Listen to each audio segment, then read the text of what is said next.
What if I told you that everything you see around you right now, from the chair you are sitting on to the people you love, is actually just a blurry, low-quality copy of something perfect? This is the strange and powerful idea that a man named Plato came up with over 2,000 years ago, and it changed the way we think about our minds, our hearts, and the very universe we live in. Most of us go through life thinking that what we can touch and see is the only reality there is, but Plato disagreed. He believed that we are all living in a sort of dream and that the real world is something we can only see with our minds. Today, we are going to look into the life of this former wrestler and aristocrat who turned into the world's most influential philosopher. We will explore why he thought our physical world was a fake, how the tragic death of his teacher sparked a revolution in thought, and why his ideas about the human soul still shape your life today, even if you've never read a single page of his books. To understand Plato, we have to start with a tragedy. Imagine being a young man in ancient Athens. You are wealthy, you come from a powerful family, and you are a star athlete. People actually called him Plato, which means broad, likely because of his wide shoulders from wrestling. His real name was Aristocles, but the nickname stuck. He had everything going for him, and he was destined to be a leader in the government. But then he met a man named Socrates. Socrates didn't have money, he wasn't handsome, and he didn't hold a high office. Instead, he spent his days in the marketplace asking people annoying questions like, "What is justice?" and "What is courage?" Plato was hooked. He saw that Socrates was looking for something deeper than power or fame, but the leaders of Athens didn't like Socrates. They felt he was making the young people doubt the traditions of the city. In the year 399 BC, they put Socrates on trial and sentenced him to death. They forced him to drink a cup of poison made from a plant called hemlock. Plato watched his hero die because the government was afraid of the truth. This moment broke Plato. He realized that the world of politics and physical power was messy, unfair, and full of lies. He decided he wouldn't just live in this world, he would try to understand the world that should be. After Socrates died, Plato didn't stay in Athens. He was worried he might be next, so he traveled for 12 years.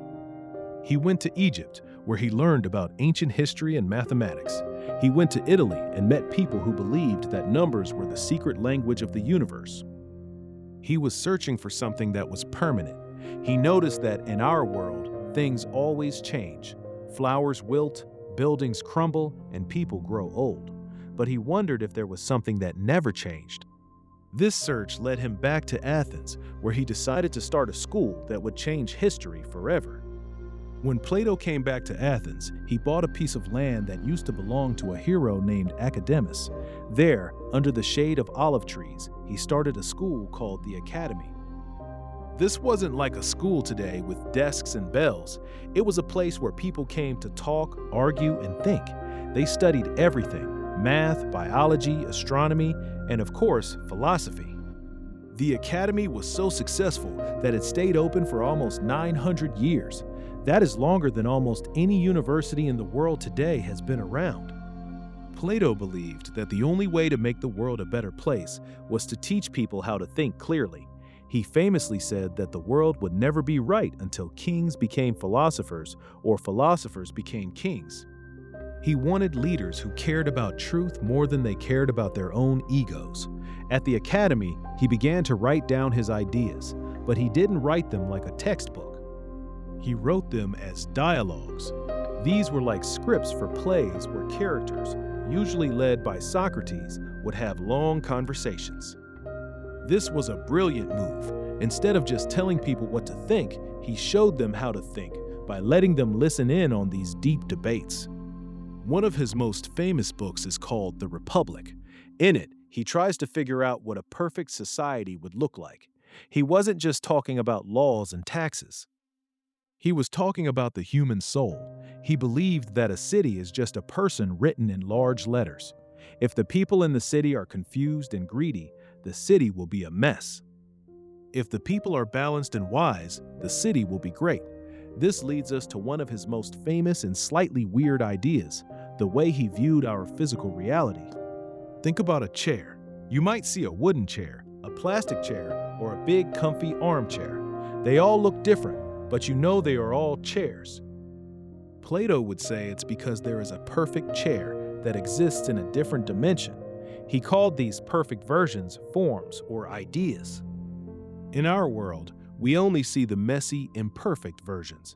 No matter how hard you try, you can never draw a perfectly straight line or a perfect circle in the dirt. But in your mind, you know what a perfect circle is. Plato argued that the things we see with our eyes are just shadows. Imagine you are looking at a tree. That tree is going to lose its leaves, it's going to rot, and eventually it will fall over and disappear. But the idea of a tree never dies. To Plato, the idea is more real than the physical object. This might sound a bit crazy, but think about it this way. Math is real, right? 2 + 2 always equals 4. It doesn't matter if you have 2 apples or 2 planets, the math stays the same. Plato thought the whole universe was built on these invisible, perfect truths. This is why he is often called an idealist. He believed that we should focus our lives on these perfect truths, like justice, beauty, and goodness, rather than just chasing after money or food. He thought that our bodies belong to this messy physical world, but our minds belong to the world of the forms. This is where he gets into the idea of the soul. He believed your soul lived in that perfect world before you were born, and that's why you recognize things like beauty when you see them here on Earth. You aren't learning new things, you are just remembering what your soul already knew. To explain this idea of shadows and reality, Plato told a story that is now famous all over the world. It's called the Allegory of the Cave. Imagine a group of people who have lived in a dark cave since they were babies.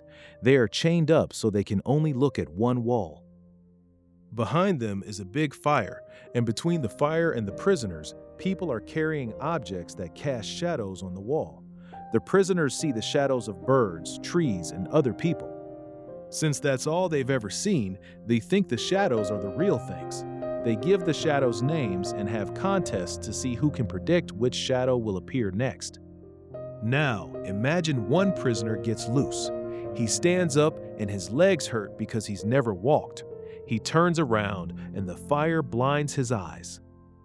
He is confused and wants to turn back to the shadows because they were easier to look at, but someone drags him out of the cave and into the sunlight. At first, he is in total pain. The sun is way too bright, but slowly, his eyes adjust. He sees the real trees, the real birds, and finally, he looks up at the sun itself. He realizes that the sun is what gives life to everything and makes it possible to see. He feels sorry for his friends back in the cave. He goes back down to tell them the truth. He tells them, hey, those things you're looking at aren't real. They're just shadows. There's a whole world of light outside. But the prisoners think he's gone crazy. His eyes aren't used to the darkness anymore, so he stumbles around. They laugh at him and say that going outside ruined his eyesight. They even say that if anyone tries to unchain them and take them out, they would kill that person. Plato was using this story to describe the life of a philosopher and specifically what happened to Socrates. Most people are happy living with shadows, and they get angry when someone tries to show them a deeper truth. Plato didn't just think about big abstract ideas. He also thought about how we feel inside. He knew that being a human is hard. We want to do the right thing, but we also want to eat a whole cake or get angry at someone who cuts us off in traffic. To explain this, he used another famous analogy, the charioteer. He said the human soul is like a chariot being pulled by 2 very different horses. The driver of the chariot represents our reason or our logic. His job is to guide the team and make sure they go where they are supposed to go. The first horse is white. It is noble, strong, and wants to do what is right. It represents our spirit, our courage, and our desire for honor. The second horse is black. It is wild, stubborn, and hard to control. It represents our basic desires, hunger, lust, and greed. It doesn't care about the destination. It just wants what it wants right now. Plato said that if the black horse is too strong, the chariot will go off the road and crash. If the white horse is too strong but the driver doesn't give it direction, the chariot will just run in circles. The goal of a good life is for the driver, our reason, to learn how to handle both horses. We shouldn't try to kill the black horse because we need its energy to move, but we have to be the boss. This is why Plato talked so much about self-control. He believed that a person who can't control their own desires is basically a slave to themselves. For Plato, the soul wasn't just a religious idea, it was the very essence of who we are. He believed the soul had three parts, just like the chariot: the thinking part, the spirited part, and the desiring part. When these three parts are in harmony, you have a happy person. When they are at war with each other, you have a miserable person. He argued that being a bad person is actually a form of sickness. If you are greedy or cruel, it means your soul is out of balance. The black horse has taken over the driver. This led to his big question: what is justice? In his time, many people thought justice was just the rule of the stronger. They thought if you have the power to take something, you should take it. But Plato argued that justice is actually about balance. A just person is someone whose mind is in charge of their heart and their stomach. A just city is one where everyone does the job they are best at and works for the good of everyone else. He also spent a lot of time thinking about love. You might have heard the term platonic love. Today, we use it to mean a friendship without romance, but for Plato, it meant something much bigger. He believed that when we find someone beautiful, it's because they remind us of the form of beauty. True love for him was about two people helping each other grow and move closer to the truth. Plato lived to be about 80 years old, which was very old for that time. He spent his final days writing and teaching at the academy. He never got married or had children of his own, but in a way, all of his students were his children. His most famous student was a man named Aristotle. Aristotle would go on to become just as famous as Plato, though the two of them disagreed on many things. While Plato looked up at the stars and the world of ideas, Aristotle looked down at the ground and focused on physical facts and science. But even Aristotle admitted that he couldn't have done his work without the foundation Plato built. When Plato died, his ideas didn't die with him. When the Roman Empire rose, they studied Plato. Even during the Renaissance, hundreds of years later, thinkers like Leonardo da Vinci and Michelangelo were obsessed with Plato's idea of perfect beauty. Today, you can see Plato's influence everywhere. Every time a scientist looks for a law of nature, they are following Plato's idea that there are invisible rules governing our world. Every time a person says, "I want to find the real me," they are echoing Plato's belief that we have an inner soul that is more important than our outer body. You might be wondering, why should I care about a guy who lived 2,400 years ago? What can a wrestler from ancient Greece tell us? The truth is, we are still living in the cave. Today, we have digital shadows. We compare our messy real lives to the perfect shadows we see online. Plato would tell us to put down the phone and turn around. Real life is found in the sun, in truth, in real friendship, and in the hard work of making our own souls better. He would remind us that we are the charioteers of our own lives. We have to decide if we are going to use our reason to steer towards something great. His life was a journey from the darkness of a prison cell where his teacher died to the light of the most famous school in history. He didn't just give us answers, he gave us a way to search for them. He showed us that even in a world full of lies and shadows, there is such a thing as truth, and that truth is worth looking for at all cost. Plato was the man who gave us the soul as we know it, and he challenged every one of us to be more than just prisoners in a cave. He wanted us to be explorers of the light. Plato spent his whole life trying to show us the way out of the cave. The question is, are we brave enough to follow him? Are we willing to look past the shadows and find the truth for ourselves?